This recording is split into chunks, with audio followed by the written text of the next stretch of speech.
Double digit ang itataas sa presyo ng mga produktong petrolyo ngayong linggo. Bagamat uutay-utayin daw ang pagpapatupad nito, nagpasaklolo na si PBBM sa Kongreso para payagan siyang tapyasan ang excise tax sa langis. Yan ang agenda report ni Ivy Reyes.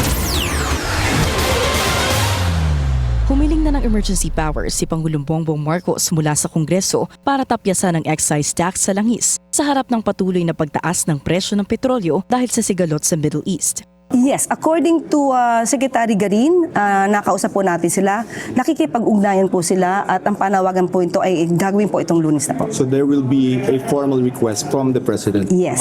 Matatanda ang nagpatawag ng emergency briefing ang Pangulo nitong nakaraang linggo para ipaalam sa publiko ang hakbang na ginagawa ng pamahalaan. Isa rito ay ang kasiguraduhan na hihingi siya ng otorisasyon mula sa Kongreso para proteksyonan ang bansa sa pagsirit ng presyo ng gasolina na ayon mismo kay PBBM ay tataas simula ngayong araw ng 7 pesos kada litro. 17 pesos naman ang nakaambang dagdag sa kada litro ng diesel at 32 pesos sa kerosene. 6 na piso kada litro daw ang excise tax na ipinapataw sa langis kaya mainam daw kung babawasan ito ayon sa Department of Energy. Nagbabala rin ng Malacanang na kakansilahin nila ang permit na mga gas station na mapapatunayang lumalabag sa direktiba ng gobyerno at pinagkakakitaan ang kasalukuyang sitwasyon.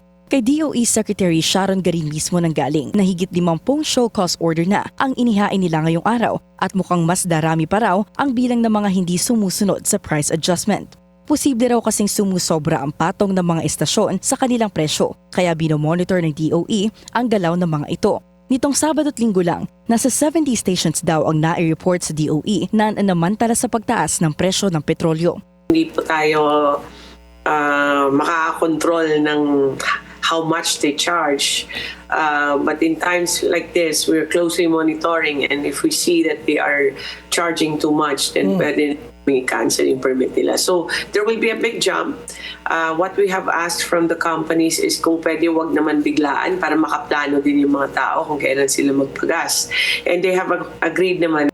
Nakausap na raw ng ehekutibo ang Kongreso at ang economic team ng Pangulo. Kaya sana raw, bago mag-recess ang Kongreso ay mabigyan na ng emergency power ang Presidente para maibsan ang taas presyo ng petrolyo.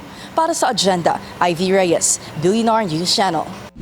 Manatiling nakatutok sa Bilyonaryo News Channel. Sumubaybay sa aming social media accounts at mag-subscribe sa aming YouTube channel para sa mga bago at eksklusibong balita.